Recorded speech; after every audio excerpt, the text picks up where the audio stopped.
अस्सलाम वालेकुम फ्रेंड्स, मैं हूं आदिल अबरार और आप देख रहे हैं मेरा यूट्यूब चैनल AK इलेक्ट्रिकल। आज के वीडियो में मैं आपको क्लेम मीटर के बारे में बताऊंगा। क्लेम मीटर कैसे वर्क करता है और इसमें क्या क्या फंक्शन होते हैं। मेरे पास जो क्लेम मीटर है वो यूनिटी का UT 223 है मॉडल है, जैसे कि आप इधर से देख सकते हैं।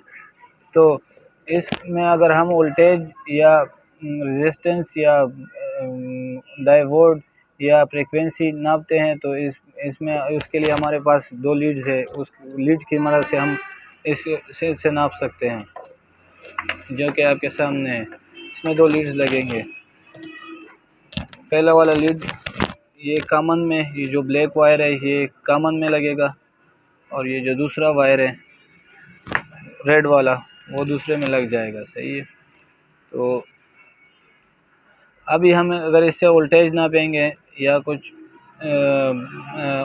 रेजिस्टेंस नापेंगे या डायोड चेक करेंगे या फ्रीक्वेंसी चेक करेंगे तो इन दोनों लीड्स की मदद से हम चेक करेंगे। लेकिन क्लेम मीटर के बारे में बताने से पहले मैं आपको कुछ बेसिक सिंबल्स और यूनिट्स के बारे में बताऊं, तो फिर आपको कोई भी क्लेम मीटर, किसी भी किस्म का क्लेम मीटर यूज़ करने में कोई परेशानी नहीं रहेगी। अब मैं आपको बताता चलूँ। बेसिक सिंबल है वी का मतलब है वोल्टेज। ये जो है पाई का निशान, पाई के मतलब है ओहम, रेजिस्टेंस चेक करते हैं इससे। ये जो है ये डायोड का सिंबल है। ये जो 8Z है फ्रीक्वेंसी के लिए हर्ट्ज यूज़ होता है। ये जो है एम्पेयर के करंट का यूनिट है। और ये जो सिंबल है ये AC पावर सप्लाई के लिए यूज़ होता है, और ये जो सिंबल है ये DC पावर सप्लाई के लिए यूज़ होता है। तो अभी मैं आपको क्लेम मीटर में दिखा दूँ।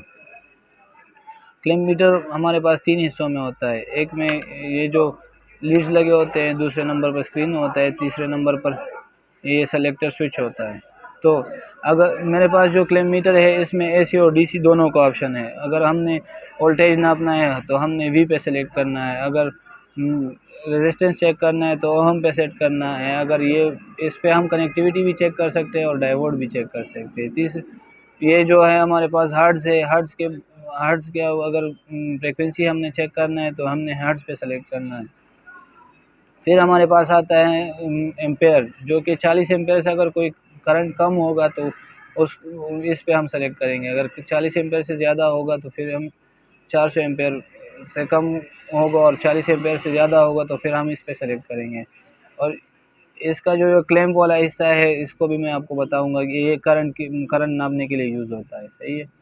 करंट के अलावा अगर हम कोई भी काम इससे लेंगे तो ये लीड्स की मदद से होगा। अगर हम करंट नापेंगे तो फिर इस क्लैंप की वजह से हम करेंगे। तो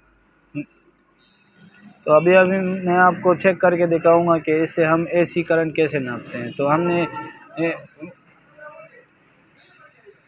तो अभी मैं आपको चेक करके दिखाऊंगा कि इससे वोल्टेज कैसे नापते हैं। तो सबसे पहले हमने V पे सेलेक्ट करना है, जैसे कि मैंने आपको बताया।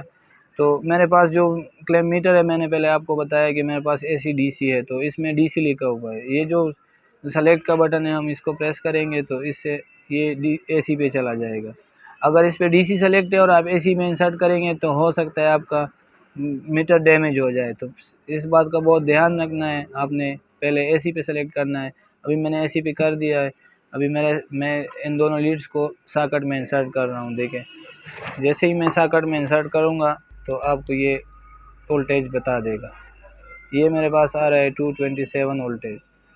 सही है। अगर जैसे इसको पे हमने DC का वोल्टेज चेक करना है तो हमने DC वाले बैटरी या सोलर पैनल के साथ कनेक्ट करना है। उसके बाद आता है ओहम, तो रजिस्टर इससे चेक करेंगे। मैं आपको रजिस्टर चेक करके अभी मैं आपको चेक करके दिखाऊंगा कि इससे रेजिस्टेंस कैसे नापते हैं। तो हमने सबसे पहले ये रेजिस्टेंस पे सेलेक्ट करना है, जैसे मैंने पहले आपको बताया। तो फिर हमने दोनों लीड्स को ये रजिस्टर के साथ लगाना है। ये देखिए, ये थोड़ा सा टाइम लेगा और बाद में हमको वैल्यू बता देगा।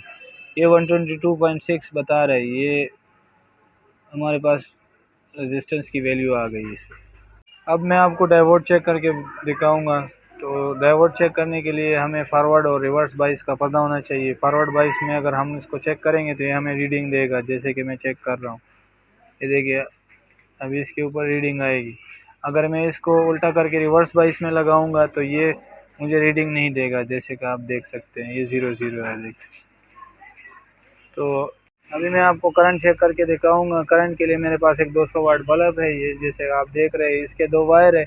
तो करंट हमेशा एक ही वायर में हम क्लैंप को लगा के, ये अभी मैं इसको सेलेक्ट कर रहा हूँ 40 एम्पेयर पे, क्योंकि मुझे पता है कि हमारा लोड जो है वो 40 एम्पेयर से कम है। तो अभी मैं 40 एम्पेयर पे लगा रहा हूँ और इसको एक ही तार में डालूंगा, जैसे ये देख सकते हैं। अभी एक तार में लगाऊंगा और ये लाइट को मैं ऑन करूंगा। जैसे अब अभी लाइट ऑन हो गया है, तो अभी आप चेक कर सकते हैं 0.45 ये ऐसे कुछ रीडिंग दे रहा है। ये इसका करंट बहुत ज़्यादा कम है, इसलिए इतना करंट ले रहा है। तो अगर आपके पास ज़्यादा करंट है, आपको पता है कि 40 एम्पेयर से ज़्यादा है और 400 एम्पेयर से कम है, तो फिर आप इस वाले पे सेलेक्ट करेंगे। और